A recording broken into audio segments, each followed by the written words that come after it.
So this is example 27. This is page 323 in the book. And there is work solution, because it's an example, and there are similar questions to this that follow in the exercise comes after this on page 324.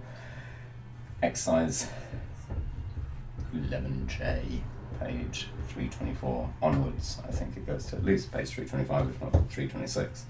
So, what do we have? We have solving this differential equation, and we're given some boundary conditions so we can evaluate our constant of integration. What's our process? Step 1, separate variables by multiplication and division, getting the y bits on the side with dy on the top and moving dx over to be on the top together with the x functions.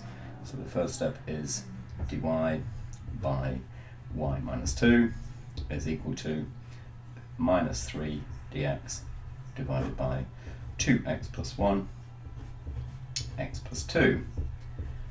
Then step 2 is to integrate and include a c on one side, normally the easiest side. Well, the easiest side in my opinion is the left hand side, log of y minus 2 plus c equals. Okay, so to integrate this one we need a partial fraction. So we can say minus 3 over 2x plus 1 x plus 2 is equal to a over 2x plus 1 plus b over x plus 2.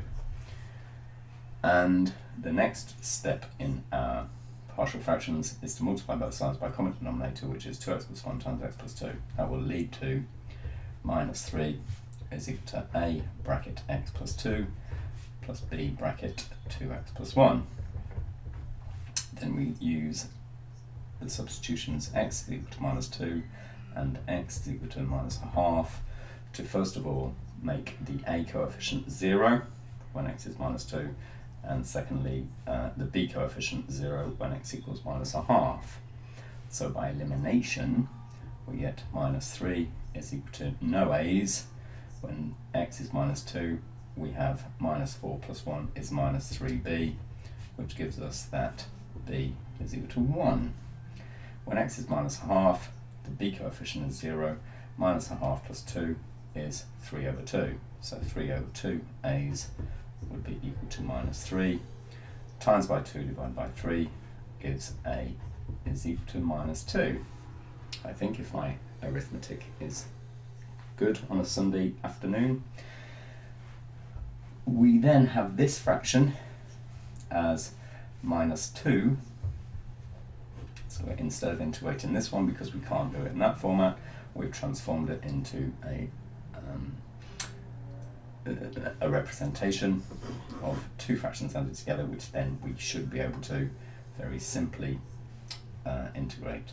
So I'm going to start off with a positive fraction, 1 over x plus 2, take away the 2 divided by the 2x plus 1, and we integrate that one. So I now have that log of y minus 2 plus c is equal to log of x plus 2 take away log of 2x plus 1. Simplifying our logs and moving the c over to the right hand side, I'm now going to have log of y minus 2 is equal to 1 log of x plus 2 over 2x plus 1. So we do the division and then we log it instead of doing a log, then take away another log, and then we add c over that side. And the question might be, why, when you take away the c from this side to move it over there, why is it still plus c? Well, it's a constant, we've not evaluated it yet. Okay, so the big question to come from a few of you is, what's this capital A business? Well, to get rid of our logs both sides, so that will then lead us to a y equals, rather than a log of y minus 2 equals, we're going to e both sides. So we're going to e that bit, and we're going to e this bit. We're applying e to the power of as the function on both sides of equals, so we're not changing anything.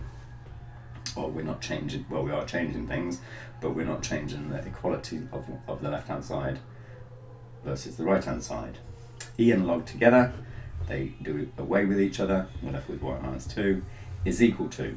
Okay, on the right-hand side, we really need to see this e of something plus something else as e of a plus, let's have a p there, yeah, a function of x, but we'll call it e to the power of something, plus something else. We know from index laws from primary school that that's the same as e to the p times e to the q.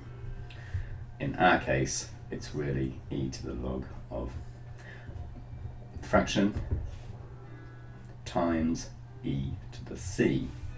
Well, this eta constant is just another constant, and it's changed from an add in this format to a multiply in this format. So to demonstrate that we've changed the constant from a plus c to a times e to the power of c, we denote it by capital A, e to the log of x plus 2, over 2x plus 1, and now the e and the log cancel, and we're left with y take away 2 is equal to a fraction x plus 2 over 2x plus 1. And now we can add the 2 over the other side if we want to. Okay, at this stage, we've got the easiest possible version of our function y is some function of x that we can now substitute our limits into. If we try to substitute our limits into here, my experience is most students into the function that we had, the equation that we had before we e'd both sides, we did e to the power of to both sides, then most people would make a mistake with the resulting algebra when we have to do that algebra with some arithmetic, because we've evaluated C at that point, which in my opinion, and the opinion of most mathematicians and maths teachers and maths students, traditionally, this is the process that we should be doing. So we've now done step 2. Step 3 is to use our boundary conditions to evaluate C. In our case, we've changed it to a capital A. So at x equals 1, comma y equals 4, we have y is 4, and that's equal to some number times a fraction of 1 plus 2 is 3, and 2 1s plus 2 plus 1 is another 3 plus 2. So this is just a plus 2 is 4, i.e. a is equal to 2. So now we need to write out our function with the value, with having evaluated a, i.e. y is equal to 2, which is a, times x plus 2 over 2x plus 1 plus another 2. We could, if we were so minded, make this a single fraction by including that 2 within one fraction. So we could make this 2x plus 4 by multiplying 2 and this bracket together, plus 4x plus 2 divided by 2x plus 1. And now we see that we get 2x plus 4x is 6x plus 6 divided by 2x plus 1, and that simplifies if we want to factorize it, x plus 1 times 6 on the top, 2x plus 1 on the bottom. So that's what our y is if we just want a single fraction. For most purposes, this is perfectly adequate. And there we have it. What does the capital A mean on a difficult format of a question where we've got partial fractions required to integrate together with a log? And every time we get log on the left hand side to make y by itself, or whatever variable it might be on the left hand side, when it's log of something to do with that variable, we're going to e this side, e the other side, and we will have this a situation arising. That's by far the easiest way to handle this type of question.